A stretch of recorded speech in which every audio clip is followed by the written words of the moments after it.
Congresswoman Felix Peruviano, Councilor Edith Bernal de Dios, Councilor Antonio Oneta, Councilor Pinky Francisco, Councilor Don Tolentino, Councilor Ian Bendibel, Councilor Richard Advíncula, Councilor Brian Bayona, dating Sulsan Boy Cuneta, sa ating mga department head na narito, sa ating mga barangay officials, sa ating mga kawani ng pamahalaan, sa ating mga senior citizen, sa ating mga kapulisan, sa ating mga minamahal kong mga supporter at iba't ibang organisasyon, sa ating pungho sa Urban Food, sa pangunan po ni Jan Nadwa, at sa ating mga piskal at judges na nagyan, sa ating mga senior citizen, magandang umaga po sa inyong lahat.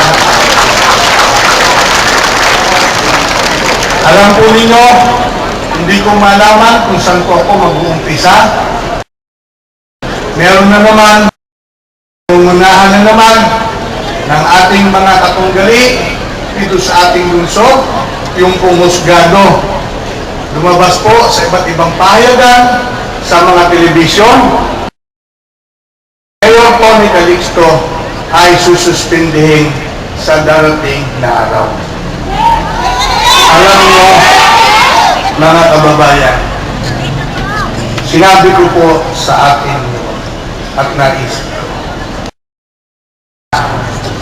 yung pong mga nanunungkulan sa iba't ibang bayan at iba't ibang city dito sa Pilipinas, yan po bas at tinalaga ng buong may kapal. Dito po sa ating lungsod, ang empleyado, ating mga department, hindi po mangyayari yan kung hindi po sila binasbasan ng Panginoon. Hindi po yung pwede sabihin na malakas po kayo sa dating administrasyon. Kilala ko si Mayor, kilala ko si Vice Mayor, kilala ko si Konsehal. Kaya tatanggapin po ako sa pamahalaan. Ang nagtalaga po sa inyo, ang ating buong may kapal. Kaya, mga kababayan, anuman ang ating kinaroroonan, dapat pasalamatan natin sa ating buong may kapal. Pangalawa, sa ating mga kababayan na siyang tumulong sa atin.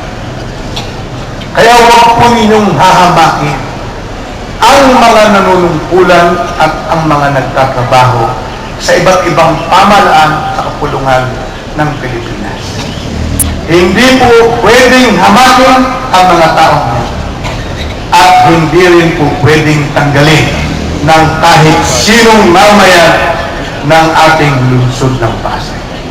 Huwag niyong sabihin na marami kayong salapi, malakas ang inyong mga kapit, at meron kayong mga hawak na mga matataas na tao.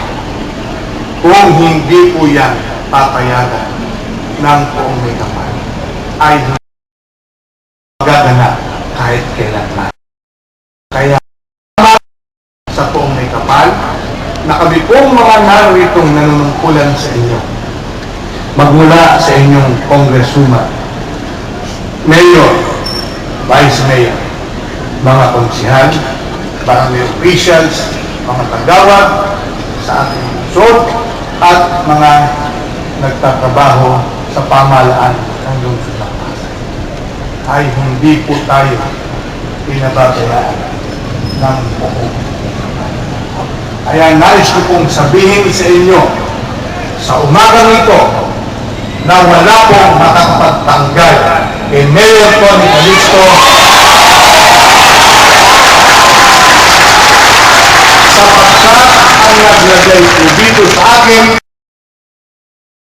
may kapal, pangalawa lamang ang ating mga kababayan. Kung ang mga taong gumagawa ng